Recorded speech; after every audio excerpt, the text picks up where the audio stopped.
Ruth, Chapter 1.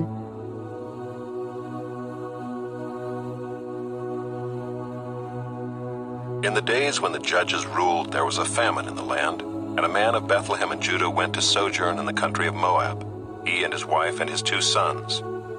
The name of the man was Elimelech, and the name of his wife Naomi, and the names of his 2 sons were Mahlon and Chilion. They were Ephrathites from Bethlehem in Judah. They went into the country of Moab and remained there. But Elimelech, the husband of Naomi, died, and she was left with her 2 sons. These took Moabite wives.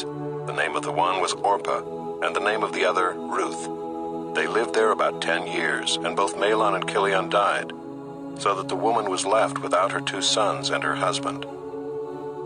Then she arose with her daughters-in-law to return from the country of Moab, for she had heard in the fields of Moab that the Lord had visited his people and given them food.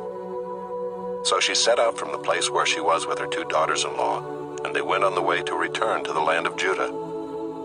But Naomi said to her 2 daughters-in-law, "Go, return each of you to her mother's house. May the Lord deal kindly with you, as you have dealt with the dead and with me. The Lord grant that you may find rest, each of you in the house of her husband." Then she kissed them, and they lifted up their voices and wept. And they said to her, "No, we will return with you to your people." But Naomi said, "Turn back, my daughters. Why will you go with me? Have I yet sons in my womb, that they may become your husbands? Turn back, my daughters. Go your way, for I am too old to have a husband. If I should say I have hope, even if I should have a husband this night and should bear sons, would you therefore wait till they were grown? Would you therefore refrain from marrying? No, my daughters, for it is exceedingly bitter to me for your sake that the hand of the Lord has gone out against me." Then they lifted up their voices and wept again. And Orpah kissed her mother-in-law, but Ruth clung to her. And she said, "See, your sister-in-law has gone back to her people and to her gods. Return after your sister-in-law."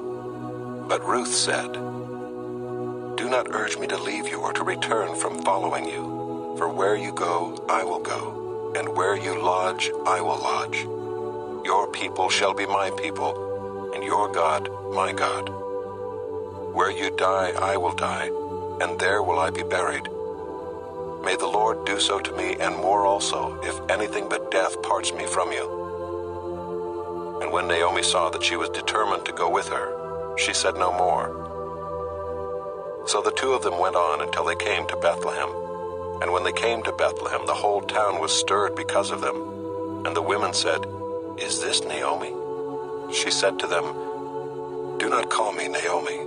Call me Mara, for the Almighty has dealt very bitterly with me. I went away full, and the Lord has brought me back empty. Why call me Naomi, when the Lord has testified against me, and the Almighty has brought calamity upon me?"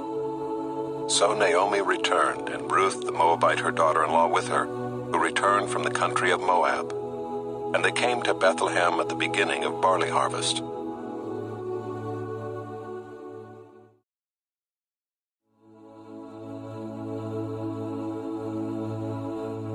Ruth, Chapter 2.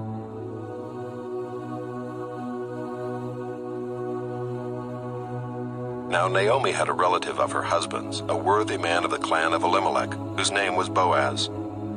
And Ruth the Moabite said to Naomi, "Let me go to the field and glean among the ears of grain after him, in whose sight I shall find favor." And she said to her, "Go, my daughter." So she set out and went and gleaned in the field after the reapers.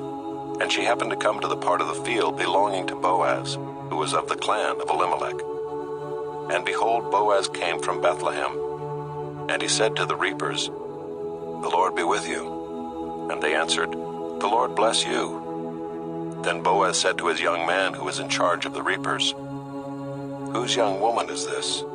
And the servant who was in charge of the reapers answered, "Oh, she is the young Moabite woman who came back with Naomi from the country of Moab."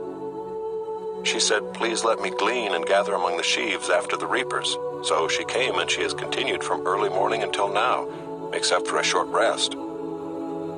Then Boaz said to Ruth, "Now listen, my daughter. Do not go to glean in another field, or leave this one. But keep close to my young women. Let your eyes be on the field that they are reaping, and go after them. Have I not charged the young men not to touch you? And when you are thirsty, go to the vessels and drink what the young men have drawn." Then she fell on her face, bowing to the ground, and said to him, "Why have I found favor in your eyes, that you should take notice of me, since I am a foreigner?" But Boaz answered her, "All that you have done for your mother-in-law since the death of your husband has been fully told to me, and how you left your father and mother and your native land and came to a people that you did not know before. The Lord repay you for what you have done, and a full reward be given you by the Lord, the God of Israel, under whose wings you have come to take refuge." Then she said, "I have found favor in your eyes, my lord, for you have comforted me and spoken kindly to your servant, though I am not one of your servants." And at mealtime Boaz said to her, "Come here and eat some bread and dip your morsel in the wine." So she sat beside the reapers, and he passed to her roasted grain. And she ate until she was satisfied, and she had some left over. When she rose to glean, Boaz instructed his young men, saying, "Let her glean even among the sheaves, and do not reproach her. And also pull out some from the bundles for her, and leave it for her to glean, and do not rebuke her." So she gleaned in the field until evening. Then she beat out what she had gleaned, and it was about an ephah of barley. And she took it up and went into the city. Her mother-in-law saw what she had gleaned. She also brought out and gave her what food she had left over after being satisfied. And her mother-in-law said to her, "Where did you glean today, and where have you worked? Blessed be the man who took notice of you." So she told her mother-in-law with whom she had worked, and said, "The man's name with whom I work today is Boaz." And Naomi said to her daughter-in-law, "May he be blessed by the Lord, whose kindness has not forsaken the living or the dead." Naomi also said to her, "The man is a close relative of ours, one of our redeemers." And Ruth the Moabite said, "Besides, he said to me, 'You shall keep close by my young men until they have finished all my harvest.'" And Naomi said to Ruth her daughter-in-law, "It is good, my daughter, that you go out with his young women, lest in another field you be assaulted." So she kept close to the young women of Boaz, gleaning until the end of the barley and wheat harvests, and she lived with her mother-in-law.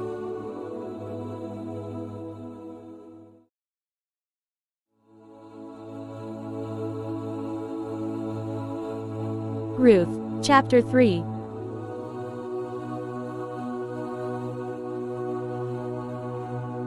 Then Naomi her mother-in-law said to her, "My daughter, should I not seek rest for you, that it may be well with you? Is not Boaz our relative with whose young women you were? See, he is winnowing barley tonight at the threshing floor. Wash therefore and anoint yourself, and put on your cloak and go down to the threshing floor, but do not make yourself known to the man until he has finished eating and drinking. But when he lies down, observe the place where he lies. Then go and uncover his feet and lie down, and he will tell you what to do." And she replied, "All that you say I will do." So she went down to the threshing floor and did just as her mother-in-law had commanded her. And when Boaz had eaten and drunk, and his heart was merry, he went to lie down at the end of the heap of grain. Then she came softly and uncovered his feet and lay down.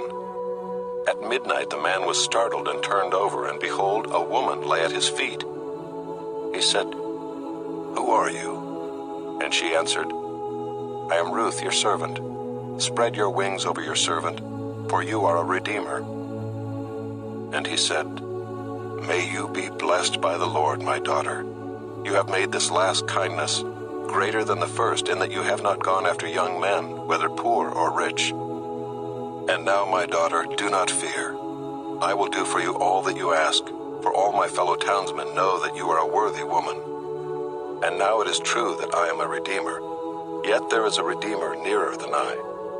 Remain tonight, and in the morning, if he will redeem you, good, let him do it. But if he is not willing to redeem you, then as the Lord lives, I will redeem you. Lie down until the morning." So she lay at his feet until the morning, but arose before one could recognize another. And he said, "Let it not be known that the woman came to the threshing floor." And he said, "Bring the garment you are wearing and hold it out." So she held it, and he measured out 6 measures of barley and put it on her. Then she went into the city, and when she came to her mother-in-law, she said, "How did you fare, my daughter?"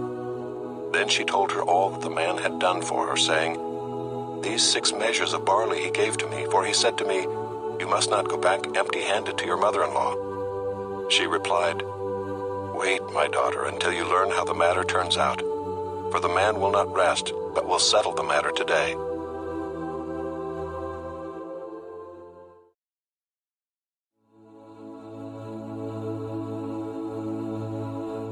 Ruth, Chapter 4.